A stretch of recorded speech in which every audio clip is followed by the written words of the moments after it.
সুপ্রিয় দর্শক শ্রোতা, শুভ সকাল।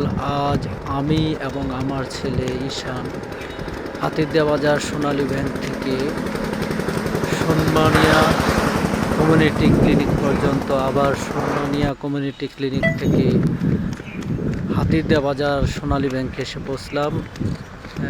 স্টাবাতে এসে দেখলাম যে আমাদের 10.22 কিলোমিটার কমপ্লিট করেছি বাপ বেটা মিলে। আর এই 10 কিলোমিটার এই প্রথম আমার সাথে আমার ছেলে দৌড়ালো। এটা তার জন্য জীবনের প্রথম। আপনারা তার জন্য দোয়া করবেন এবং তার জন্য শুভকামনা জানাবেন। ধন্যবাদ সবাইকে। ভালো থাকুন, সুস্থ থাকুন, দৌড়ের সাথে থাকুন।